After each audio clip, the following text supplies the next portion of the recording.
wanna cry, you know why? Cause it's not taandab. প্রতিহিংসা ও রাজকতা মুছে যায় না, তাণ্ডব হয়ে যাবে টিকে থাকা হয় না, প্রতিবারই জং হয়ে আসে প্রলয়ের।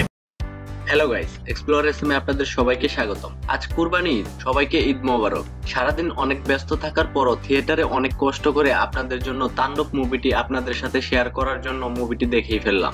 ইউনিভার্স ক্রিয়েট হয়ে গিয়েছে গাইস। রায়হান রাফি এটা কি করলো? তাণ্ডব ইতিহাসের পাতায় খোদাই হয়ে থাকবে। সাকিব খান এত বছর আমাদের তার আসল রূপ দেখায়নি। 26 বছর যাবত সাকিব খান যে মুভিগুলো দেখিয়েছেন সেটা তিনি ছিলেনই না। এইটা হলো সাকিব। সে হয়তো নিজের সাথে ওয়াদা করে মাঠে নামছে। সে একবার নিজেকে গড়বে, আবার নিজেই নিজেকে ভাঙবে। তাণ্ডব তারই জলজ্যান্ত উদাহরণ।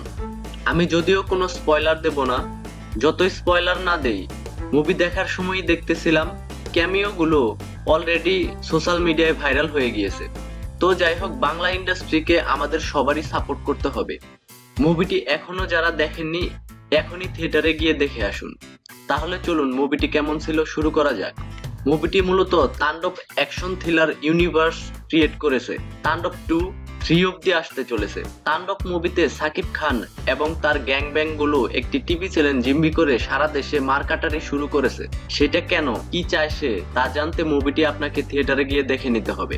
তবে তাণ্ডবে যে দুইজনের ক্যামিও ছিল, তাদের যেভাবে রায়হান রাফির সামনে এনেছেন, তা সত্যি যারা মুভির লাভাররা আছেন তারা সিটে বসে থাকতে পারবে না।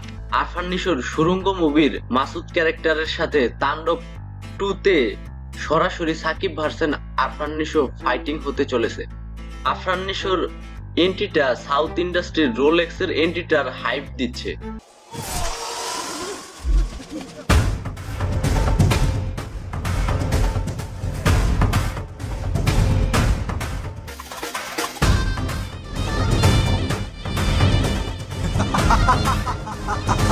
আর সিয়ামকে রায়হান রাফি যে ধারায় সামনে এনেছেন, সেই লেভেলের একটা সাইকো।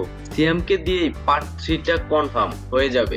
এই দুইজনের এন্ট্রিতে দর্শকদের ক্রেজ দেখার মতো ছিল, স্পেশালি আরফান নিশোর মাসুদ। আর সাকিবিয়ানদের জন্য লাস্ট সিনটি যথেষ্ট।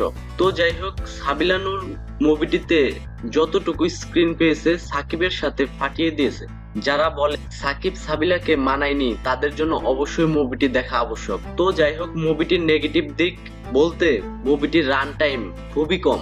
প্রতিটি সিন অনেক ভালো হলেও খুবই ফাস্ট সিনগুলো শেষ হয়ে যাচ্ছে। সেজন্য আমার পার্সোনালি মনে হয় তাণ্ডব অ্যাকশন ফাইটিং এ ভরপুর মুভি থাকলেও ফাস্ট স্ক্রিন টাইমের জন্য দর্শক প্রতিটা স্ক্রিন এনজয় করলেও গুজবাম আসার মতো কানেক্ট করতে পারবে না। তো যাই হোক, ওভারঅল মুভি দেশে তাণ্ডব করে ছাড়বে। ক্যামিওগুলো তো দর্শকদের অলরেডি পাগল করে দিয়েছে দিকেই। তো যাই হোক, নেগেটিভ দিকগুলো এই বিষয়গুলাই আমার কাছে লেগেছে। আমি তাণ্ডব মুভির রেটিং দেব আউট অফ 5-4। মুভিটি না দেখে থাকলে আজই দেখে ফেলুন। মুভিটি সাপোর্ট করে আপনিও ইতিহাসের পাতায় স্মরণীয় হয়ে থাকবেন। তো তাণ্ডব মুভিটি দেখেছেন তো, কেমন লেগেছে আপনাদের তা কমেন্টে জানাতে ভুলবেন না। আর এমন বায়োগ্রাফি আর মুভি রিলেটেড আপডেট পেতে আমার চ্যানেলকে সাবস্ক্রাইব করে পাশেই থাকুন। ধন্যবাদ।